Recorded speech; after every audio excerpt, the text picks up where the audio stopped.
Hello student, good morning to all of you. पिछले class से ही हम लोग न्यू पब्लिक एडमिनिस्ट्रेशन को पढ़ रहे हैं। न्यू पब्लिक एडमिनिस्ट्रेशन में न्यू पब्लिक एडमिनिस्ट्रेशन क्या है, इसका इंट्रोडक्शन को पढ़े और फिर जो न्यू पब्लिक एडमिनिस्ट्रेशन यानी नवीन लोक प्रशासन को किन तत्वों ने प्रभावित किया है और किन तत्वों से प्रभावित होकर लोक प्रशासन से नवीन लोक प्रशासन का उदय होता है, कौन सी घटनाएं जो है इसे प्रभावित किया, इसे हम जान रहे हैं। जिसमें कि 2 पॉइंट्स जो है इसे प्रभावित करने में दिया है, जिसमें कि पहला सार्वजनिक सेवाओं संबंधी उच्च शिक्षा पर हानि प्रतिवेदन, इसके बारे में हमने पढ़ चुके हैं। दूसरा जो है जो प्रभावित किया है कि लोक प्रशासन के सिद्धांत एवं व्यवहार संबंधी जो सम्मेलन हुआ है, इसे भी हम लोग पढ़ चुके हैं। आज हम तीसरा पढ़ेंगे जो कि मिन्नोब्रुक सम्मेलन, तीसरा पॉइंट्स है जो कि न्यू पब्लिक एडमिनिस्ट्रेशन को प्रभावित किया है। पब्लिक एडमिनिस्ट्रेशन को यानी कि लोक प्रशासन को प्रभावित करके नवीन लोक प्रशासन जो सामने आता है, इसे हम पढ़ते हैं, जो कि तीसरा है नंबर मिन्नोब्रुक सम्मेलन 1968। ये सम्मेलन का 2 तत्व उत्तरदायी होता है। पहला कि 60 के दशक में अनेक सामाजिक समस्याएं थी, लेकिन लोक प्रशासन को इनका ज्ञान नहीं था, इसीलिए लोक प्रशासन इन समस्याओं को दूर करने में असमर्थ रहा। ठीक है, तो एक डिवाइड बाल्डो है जो कि अपने एक लेख में 1968 में क्रांति काल में लोक प्रशासन नाम से लोक प्रशासन रिव्यू नामक पत्रिका में प्रकाशित होता है, जो कि इस समस्या पर प्रकाश डाला जाता है।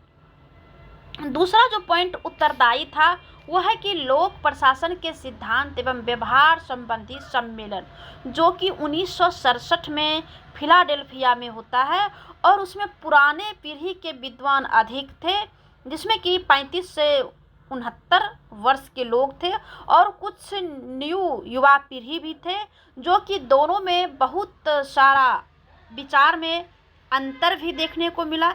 इसीलिए न्यू पीढ़ी के जो लोग थे वो इसे आवश्यक समझा इस सम्मेलन में सुनने के लिए।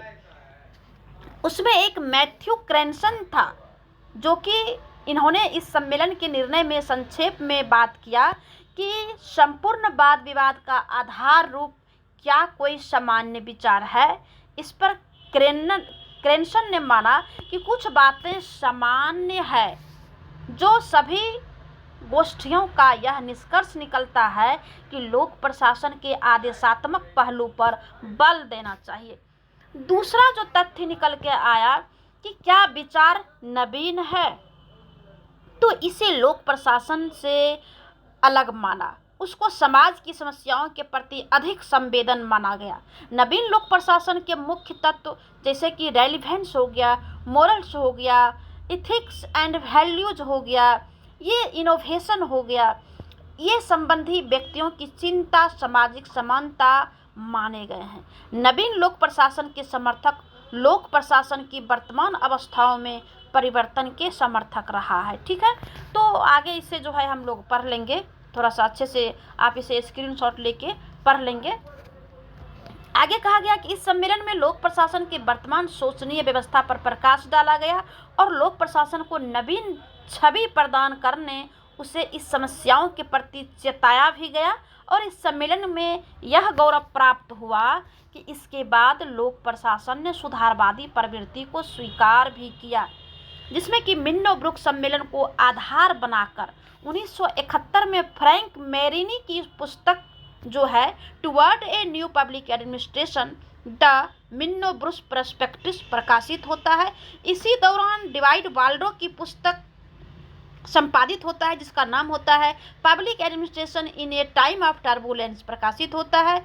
फिर 1967 में ही अमेरिका में लोक प्रशासन के लिए उच्चतर शिक्षा पर हानि प्रतिवेदन भी आता है, जो इन तीनों घटनाओं ने नवीन लोक प्रशासन की धारणा को पुष्टि करता है। अब जो है 1971 में एक रॉबर्ट टी गोलम्बल्स्की की एक और पुस्तक आती है जिसका नाम होता है public administration as a developing discipline, जो कि अमेरिका में प्रकाशित होता है। और इसी ने कुछ विशेषताएं को बताया है, जिसमें कि पहली विशेषता है नवीन लोक प्रशासन यह मानता है कि मानव जाति से संपूर्ण बनने की सामर्थ्य है। दूसरी विशेषता जो बताया है गोलम्ब ने कि नवीन लोक प्रशासन व्यक्तिगत एवं संगठनात्मक मूल्यों की केंद्रीय भूमिका पर बल देता है। अगली जो विशेषता है कि सामाजिक न्याय को प्राप्त करना ही इसका ध्येय होना चाहिए। लोक प्रशासन को चाहिए कि यह समाज के लिए सुविधा प्राप्त वर्गों के पक्षधर बने। अगला जो पॉइंट बताया कि नवीन लोक प्रशासन संबंधात्मक है, यानी कि इंटर रिलेशन है। यह ग्राहक केंद्रित दृष्टिकोण का समर्थक है, यानी जो नए ग्राहक के रूप में, यानी ग्राहक जिसको जो चीज़ का ज़रूरत है उससे जो है ये उस पर बल देता है। अगला पॉइंट बताया कि नवीन लोक प्रशासन परिवर्तन और नवीनता, यानी कि परिवर्तन भी करना चाहता है और इसमें इनोवेशन पर भी जो है विशेष बल दिया जाता है। इसके दो विसंगतियां भी बताया है गोलम्ब ने कि पहली कि यह मनुष्यों के संबंध में विवेकपूर्ण और निश्चयात्मक दृष्टिकोण का परित्याग करता है। दूसरा कि यह संगठन के बारे में यांत्रिक दृष्टिकोण की उपेक्षा करता है। यांत्रिक मीन्स मशीनी तरीका से जो लोगों से जो काम लिया जाता है उसे ये उपेक्षा करता है। अब मिन्नोब्रुक सम्मेलन जो 2 आता है, जो कि सितंबर 1988 में होता है, क्योंकि हमने बताया कि 1968 में हुआ, फिर 20 साल बाद होता है। इसके ठीक 20 साल बाद फिर 2008 में मिन्नोब्रुक 3 आता है। तो इसमें कहा गया है कि इस सम्मेलन में जो ठीक 20 साल जो बाद होता है, तो इसके लिए निर्धारित था कि संगठन स्तर, विषय वस्तु संबंधी जोर और सामाजिक परिवेश के संबंध में दोनों मिन्नोब्रुक सम्मेलन में जो है काफी अंतर था। अब है कि विकासशील देशों के संदर्भ में लोक प्रशासन की विशेषताएं। विकासशील यानी कि तीसरी देश भी इसे कह सकते हैं, तीसरी दुनिया भी कह सकते हैं। तीसरी दुनिया को जो है विकासशील देश भी कहा जाता है। इसका 6 पॉइंट्स है इसकी विशेषता। इसे जो है क्या कह रहा है इसकी विशेषता में, नवीन लोक प्रशासन जो ये तो हम लोग जो पढ़े, ये विकसित राष्ट्र यानी अमेरिका, ब्रिटेन, जो भी विकसित राष्ट्र है उसकी ये समस्या है, उसकी ये विशेषता थी। अब जो नवीन लोक प्रशासन जो है विकासशील देशों की क्या विशेषता रही है इसे जानते हैं, जिसमें कि पहला पॉइंट है कि नवीन लोक प्रशासन संगठन में उसकी यांत्रिकता की अपेक्षा मानवीय व्यवहार और मानवीय संबंधों को अधिक महत्व देता है। मानव के व्यवहार और मानव में जो संबंध होना चाहिए, एक दूसरे के बीच, एक दूसरे के लोगों के बीच में संबंध होना चाहिए, इस पर जोर देता है।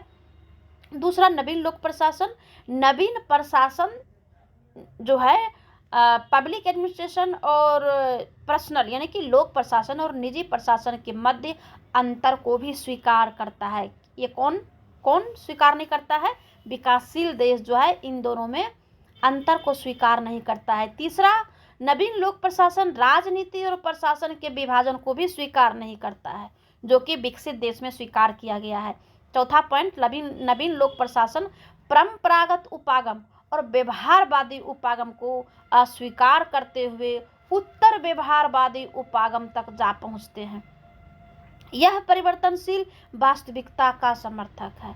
पांचवा जो पॉइंट है कि नवीन लोक प्रशासन पारिस्थितिक यानी इकोलॉजिकल और इन्वायरमेंट के अध्ययन पर अधिक बल देता है। यह इस बात को भी स्वीकार करता है कि जो न्यू पब्लिक एडमिनिस्ट्रेशन है इसके अनेक जो सिद्धांत है वो विज्ञान की कसौटी पर खरे नहीं उतरता है। छठा जो पॉइंट्स है कि नवीन लोक प्रशासन तीसरी दुनिया के अध्ययन और उसकी प्रशासनिक समस्याओं पर बल देते हुए अंतर्राष्ट्रीय प्रशासन के सिद्धांत के समर्थक है। ये रहा अपने जो विकासशील देश है विकासशील देश की जो विशेषता रहा है। अब इसमें कुछ समस्याएं हैं, जो विकासशील देशों की जो विशेषता है इसकी कुछ समस्याएं हैं। क्या समस्या है? पहली समस्या है कि प्रशासनिक ढांचा का अभाव है। विकासशील देशों में लोगों की इच्छाओं और आकांक्षाओं का विकास हुआ, जिससे शासन के कार्यों में वृद्धि हुई, लेकिन इन कार्यों के करने के लिए प्रशासनिक संस्था और संगठन का उसी अनुपात में निर्माण नहीं हुआ। दूसरी जो समस्या है वो है प्रबंध कुशलता की कमी, यानी कि मैनेजमेंट कुशलता की कमी है। ठीक है, लोगों में शैक्षणिक विशेषज्ञों का अभाव है, तकनीक का अभाव है, इसीलिए इन देशों में समुचित नागरिक सेवा नहीं मिल पाती है। तीसरी जो विशेषता समस्या है वो है प्रशासकीय नेतृत्व का अभाव भी पाया जाता है। विकासशील देशों में भ्रष्टाचार है, बेईमानी है, जोड़ तोड़ है, लाल फीताशाही है, घोटालों का दौर जारी है, इसीलिए प्रशासकों में आत्मविश्वास और कल्याण के प्रति निष्ठा का अभाव है। चौथा जो पॉइंट है, व्यावसायिक मानकों की भी कमी है। जो वाणिज्य है, जो बिजनेस है, उसमें जो मानक होना चाहिए उसकी भी कमी दिखाई पड़ती है। छठा जो पॉइंट्स है कि प्रशासकीय उत्तरदायित्व का भी अभाव है। अगला जो पॉइंट है कि विशिष्ट सेवाओं का भी अभाव है। विशिष्ट सेवाओं का भी अभाव पाया जाता है। ये विकासशील देशों की विशेषता की समस्या रही है। अब इसमें सुझाव क्या होना चाहिए? विकासशील देशों की जो प्रशासनिक समस्या है तो इसमें कुछ सुझाव दिया गया है, ये सुझाव को भी हम जान लेते हैं। इसकी जो पहली सुझाव है कि संविधान में मार्गदर्शक सिद्धांतों को स्थान देना। दूसरा है प्रशासकों को जनता का सेवक मानना। तीसरा है कि प्रशासन का उद्देश्य आर्थिक विकास के साथ सामाजिक न्यायपूर्ण विकास भी होनी चाहिए। सिर्फ प्रशासन का उद्देश्य आर्थिक विकास नहीं बल्कि सामाजिक विकास भी होना चाहिए। अगला जो पॉइंट है कि प्रशासकों की निष्ठा किसी दल से न होकर सार्वजनिक कल्याण के लिए होना चाहिए, पब्लिक के कल्याण के लिए होना चाहिए, आम लोगों की कल्याण के लिए होना चाहिए। अगला जो पॉइंट्स है, प्रशासन में लाल फीताशाही को दूर किया जाए। अगला पॉइंट है कि प्रशासन में जनता की भागीदारी को बढ़ाया जाए। अगला पॉइंट है कि नवीन लोक तकनीक का भी प्रयोग किया जाए, जैसे कि विकसित देशों में किया जा रहा है। अगला जो पॉइंट है, प्रशासन में अंतर विभागीय संगठन भी बनाया जाए। ये सारी समस्याएं हैं, सुझाव दिया गया है समस्या को दूर करने का। एक और पॉइंट्स आता है कि नीति निर्माण एवं निर्णय लेने में नवीन शोधों जैसे आदि का प्रयोग करना चाहिए, ऑपरेशनल रिसर्च का भी प्रयोग करना चाहिए। 10वां जो पॉइंट्स है, अच्छा काम करने वाले प्रशासकों को प्रोत्साहित भी करना चाहिए। तो ये रहा नवीन लोक प्रशासन, जो कि विकसित देश और हम लोगों के विकासशील देशों में क्या समस्या है, क्या विशेषता है, क्या समस्याएं आई है और समस्या का सुझाव क्या होना चाहिए। अब इस पर क्वेश्चंस 2-3 प्रकार से आता है, जो कि आपको उपयुक्त जो PDF है उसमें आप पढ़ के जो है बना सकते हैं नोट्स। पहला जो क्वेश्चन आता है कि नवीन लोक प्रशासन से आप समझते क्या हैं, और नवीन लोक प्रशासन के लिए कौन कौन सी घटनाएं प्रभावी है, जिसमें कि हमने 3 घटनाएं ऊपर बताए हैं। आगे पॉइंट आता है, क्वेश्चन आता है कि लोक प्रशासन के विकास का चरण क्या है, उस चरण को बताइए। और शॉर्ट भी कुछ क्वेश्चंस आता है कि सार्वजनिक सेवाओं संबंधी उच्च शिक्षा पर हानि प्रतिवेदन क्या है। दूसरा है हानि प्रतिवेदन 2 है, एक है लोक प्रशासन के सिद्धांत एवं व्यवहार संबंधी सम्मेलन, एक है उच्च शिक्षा पर हानि प्रतिवेदन। एक और क्वेश्चन आता है कि मिन्नो ब्रुक सम्मेलन 1968 क्या है और मिन्नो ब्रुक सम्मेलन 2 1988 क्या है। दूसरा आता है कि नवीन लोक प्रशासन की विशेषता क्या है। एक और क्वेश्चन आता है कि विकासशील देशों की लोक प्रशासन संबंधी समस्याएं क्या है, तो और समस्याओं को दूर करने के लिए सुझाव क्या है। तो ये जो है हमने सुझाव बताया है, तो ये सारी बातें आप जो है पढ़ सकते हैं, जान सकते हैं। धन्यवाद।